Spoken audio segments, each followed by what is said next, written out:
Microtia या एनोशिया क्या है? क्या आपने ये शब्द सुने हैं? अगर आप जानते हैं किसी को अपने परिवार में, अपनी फैमिली में, अपने फ्रेंड सर्कल में कुछ ऐसे बच्चे जिनका कान नहीं है, बहुत से ऐसे बच्चे पैदा होते हैं जिनके कान नहीं बना होता या बहुत ही रूडिमेंट्री छोटा सा टिश्यू होता है यहाँ पे। ये होता है एक्सटर्नल ईयर। ये एक्सटर्नल ईयर नहीं बना हुआ, उसको बोलते हैं एनोशिया। या अगर छोटा रूडिमेंट्री बना हुआ उसको बोलते हैं माइक्रोशिया। इसके डिफरेंट ग्रेड्स भी होते हैं। सो अगर आप जानते हैं कि किसी को एनोशिया या माइक्रोशिया है और वो इसका समाधान जानना चाहते हैं तो ये वीडियो देखिएगा। मैं काफी डिटेल में इस पूरी वीडियो में बताने जा रहा हूं कि एक्सटर्नल ईयर को किस तरह से बनाया जाता है।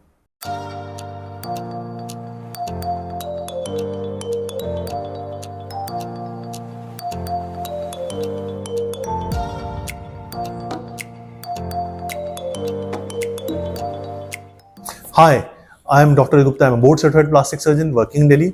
और माइक्रोशिया सर्जरी मेरा एक बहुत ही पैशनेट सर्जरी है मेरे लिए। This is some surgery which very few surgeons do across the globe. Very few surgeons specialises across the globe in this surgery. This is one surgery which I have been doing it for last now 14 years, something which makes me really passionate about this. हम बहुत लोगों को सिखाते भी हैं ये surgery कैसे करते हैं। So, इसके बारे में आज हम डिटेल में बात करेंगे। अब क्या होता है, बहुत से लोगों का एक्सटर्नल ईयर नहीं बना होता। ईयर्स के 3 पार्ट होते हैं एक्सटर्नल, जो हम देख सकते हैं। एक मिडल जो बेसिकली कैनाल होता है, जो आपको छेद दिखता है ना, उसके आगे कैनाल होता है।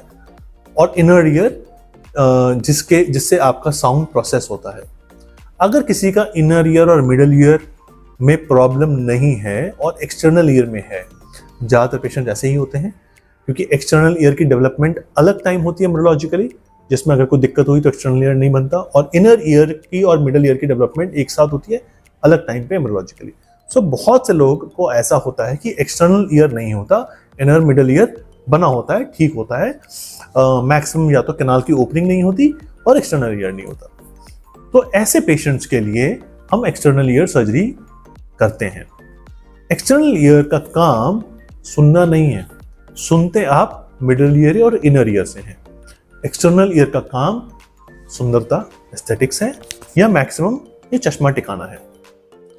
एक्सटर्नल ईयर कैसे बनाया जाता है? एक्सटर्नल ईयर होता क्या है, सबसे पहले हमें यह समझना पड़ेगा। अगर आप देखेंगे आपका कान मोड़ता है अंदर, उसको सॉफ्ट हड्डी बोलते हैं, यानी कार्टिलेज, और उसके ऊपर स्किन की कवरिंग होती है, चमड़ी की। सो नेचुरली अगर आपको ये एक स्ट्रक्चर बनाना है तो आपको कार्टिलेज चाहिए और चमड़ी चाहिए। कार्टिलेज एक ऐसा टिश्यू है और ऑर्गन है जो किसी और इंसान का आप में लगता है अगर, तो वो शेप नहीं दे पाता।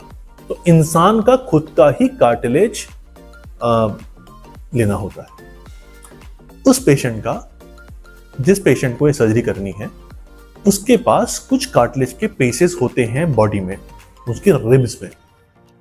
रिब्स 3 रिब्स के पोर्शंस आप 6, 7 और 8 रिब्स के लेते हैं। आपको एक ब्लॉक ऑफ कार्टिलेज मिल जाता है, उसकी कार्विंग करते हैं, नक्काशी करते हैं, कान का रूपांतरण बनाते हैं जो उसी पेशेंट के अपोजिट कान के जैसा होता है। तो हम अपोजिट कान की एक कॉपी बनाते हैं, कार्बन कॉपी, उसको ट्रेस करते हैं और उसका मिरर इमेज बना देते हैं, क्योंकि दोनों कान का शेप उल्टा होता है, लेकिन मतलब there mirror image of each other. उसको मिरर इमेज बना देते हैं और उससे आप नक्काशी करते हैं। अब जब ये नक्काशी करके एक स्ट्रक्चर बन गया, इसको बोलते हैं ईयर फ्रेमवर्क। तो जब ये फ्रेमवर्क बन गया, उसको जहां पे आपको कान बनाना है वहां पे अपने स्किन का पॉकेट बनाते हैं और उसके अंदर उसको ग्लाइड कर देते हैं, उसको टिका देते हैं। नेचुरली सर्जरी करते समय आपको यह ध्यान रखना होता है कि कान का पोजीशन कैसा है, कान का पोजीशन अपोजिट वाला किस हाइट पे है, नीचे कितना जा रहा है, एंगल क्या है, कि एंगल कान ऐसे है, किसी पेशेंट का ऐसे है या ऐसे है।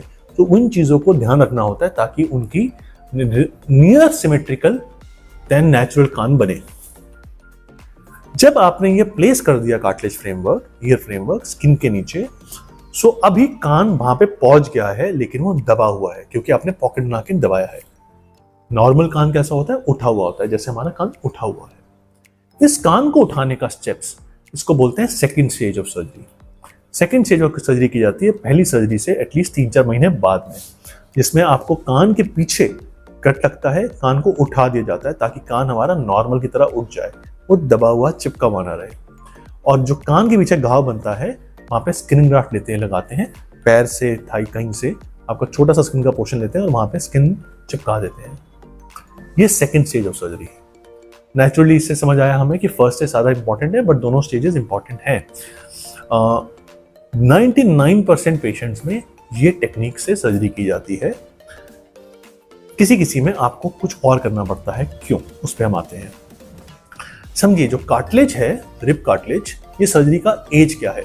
बच्चा तो पैदा हुआ है, क्या आज ही हम सर्जरी कर देंगे? नहीं, सर्जरी यूजुअली की जाती है 8 से 10 साल की उम्र पे या उसके बाद। क्यों? उसके दो कारण हैं। पहला कारण ये है कि जो रिब कार्टिलेज है उस बच्चे की इतनी सफिशिएंट साइज बन जाता है कि आप उसको हार्वेस्ट कर लें और उससे कार्टिलेज बना सकें, कान का पूरा फ्रेमवर्क बना सकें। दूसरा, मैंने आपको बताया कि हम जब ये सर्जरी करते हैं तो पेशेंट के अपोजिट कान का रूपांतरण लेते हैं। तो देखा गया है कि 8 to 10 ईयर्स की एज तक अपोजिट कान बच्चे का ऑलमोस्ट अडल्ट साइज का पहुंच जाता है। जी हाँ, अराउंड 10 ईयर्स ऑफ एज तक किसी भी बच्चे का कान का साइज ऑलमोस्ट एडल्ट साइज पहुंच जाता है और वो बढ़ता नहीं है। कान का साइज जब आपका नेचुरल टाइप पे पहुंच गया, आपने उसका रूपांतरण लेके आप बना पाए। सो ये इंपॉर्टेंट है 8 से 10 साल में। क्यों? क्योंकि बेसिकली हम चाहते हैं चेस्ट सर्कमफ्रेंस 60 सेंटीमीटर हो जाए। 60 सेंटीमीटर किसी बच्चे का 8 साल में, किसी का 10 साल में, किसी का 11 साल में हो जाता है। जब ये हो जाता है तब आप ये सर्जरी कर सकते हैं। क्या इसकी कोई एज लिमिट है? यस, एज लिमिट भी है। जो रिब कार्टिलेज होती है ना, ये एज के साथ साथ हार्ड हो जाती है, ऑसिफाई हो जाती है, हड्डी बन जाती है। वो सॉफ्ट नहीं रहती, मुलायम नहीं रहती है कि कार्व अप कर पाए, हड्डी स्ट्रांग बन जाती है। ये यूजुअली देखा गया है 25 से 30 साल के बाद बननी शुरू हो जाती है और 35-40 तक पूरी ऑसिफाई हो जाती है। सो इसीलिए अगर कोई पेशेंट हमारे पास आता है इस एज ग्रुप में, हम उनका पहले सीटी स्कैन करा के देखते हैं कि कितनी हमारे पास कार्टिलेज पोर्शन और कितना हड्डी बन गया है। अगर वो पूरा हड्डी बन गया है तो ये सर्जरी होना मुश्किल है और उसके लिए कोई और उपाय करते हैं जो मैं आपको बताऊंगा। जो उससे पहले वाला है कि अभी हड्डी नहीं बना है, कार्टिलेज है एनफ, तो हम यही सर्जरी करते हैं जो मैंने आपको अभी बताया। अब आ जाते हैं उन लोगों पे कि जिन लोगों को हड्डी बन चुका है और वो लेट आए हैं सर्जरी कराने, या ऐसे भी लोग जिनकी 40 साल, 35 साल, 40 साल से उम्र बड़ी हो चुकी है और उनका कान कट गया ड्यू टू एनी ट्रॉमा, कोई चोट लगी और कान कट गया, या जल गए और उनका कान चला गया। सो ऐसे में हमें इम्प्लांट बेस्ड रिकंस्ट्रक्शन करनी पड़ती है। कान का इम्प्लांट होता है जिसको बोलते हैं मेटपोर इम्प्लांट। वो जो मेटपोर इम्प्लांट है एक एडल्ट के कान की शेप का बना हुआ कंपनी से आता है। आपको इसमें कार्टिलेज की जरूरत नहीं पड़ती, कार्टिलेज ले ही नहीं सकते क्योंकि इस पेशेंट का कार्टिलेज होता ही नहीं है।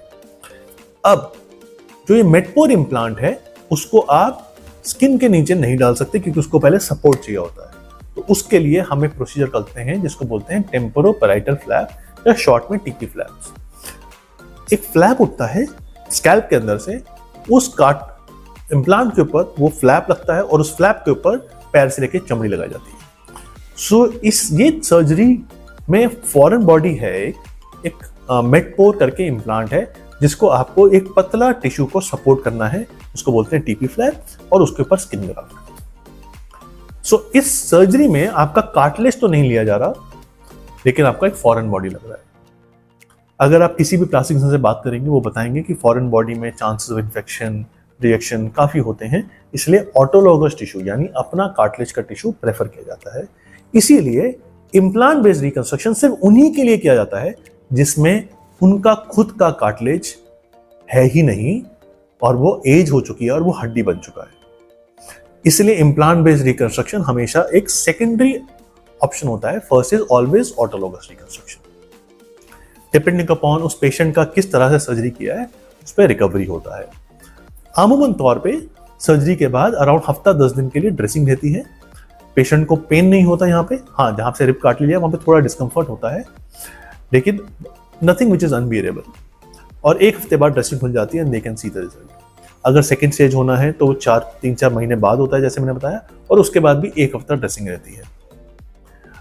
मेरा ये मकसद था इस वीडियो में थोड़ा सा आपको ज्ञान देना, समझा पाना कि ये सर्जरी पॉसिबल है। मैं एक ऐसे इंसान के साथ ट्रेन किया हूँ जो बहुत ज़्यादा विख्यात हैं कंट्री में और उसके बाद दुनिया में for reconstruction surgery. This is my passion. हम बहुत ईयर कान बनाते हैं। अगर आपके दिमाग में इस विषय पे कोई भी डाउट्स हो, कोई क्वेश्चंस हो, हमसे कनेक्ट कर सकते हैं। मेरा मकसद हमेशा ये होता है कि आपको साइंटिफिकली, लॉजिकली पढ़ा पाएँ कि क्या हो सकता है, क्या नहीं हो सकता प्लास्टिक सर्जरी से। बहुत ही अद्भुत ब्रांच है और बहुत ही अद्भुत लगता है जब किसी बच्चे का, इसका कान नहीं बना हुआ, भगवान ने नहीं बनाया, और वो कान हम बना देते हैं और वो अपनी एक लाइफ नॉर्मल तरीके से जी पाता है। Thank you.